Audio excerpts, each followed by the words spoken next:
And with me now, Nick Monticelli, who was here all morning. Hi, Nick. It's good to see you. Well, we first met up when they were announcing the finalists for the North American Car Truck and Sport Utility of the Year. Right. Yeah. Now it's a long list. Now we're just exhausted. Yeah.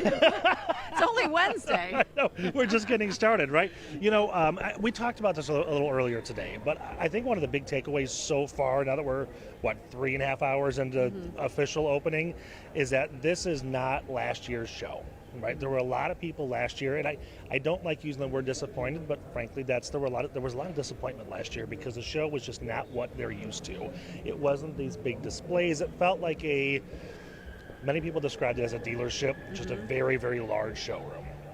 So I had the opportunity to talk to Thad Zott, who's the chairman this year, and I straight up asked him, so what changed between last year to this year?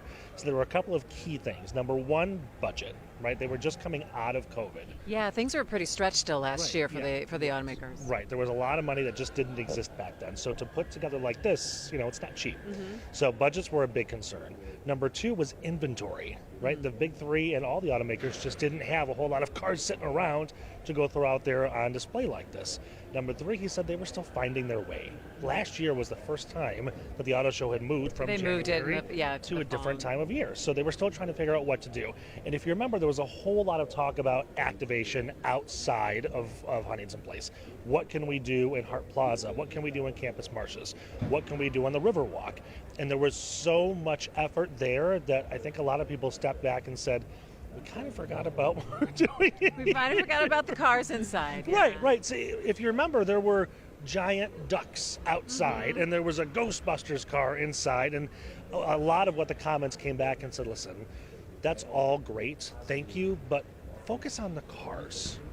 The cars, because it is Detroit. Right. Yeah. People just want to see the cars. So that's why this year, when people come, they're going to start seeing a lot of things that are really built for families. You're going to do Adventure Mountain here in a few minutes. Right.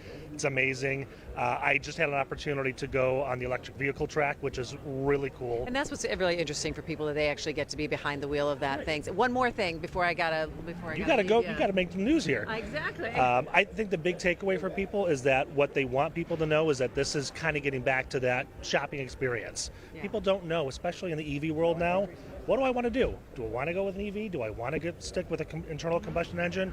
Now they can come and check it out for themselves. Yeah, they can put their hands on everything, which is really important. Right. All right, Nick, it's good to see you. Awesome reporting. Thank you. We'll see you in a little bit. Enjoy. Pick out something new for yourself. Okay. All right.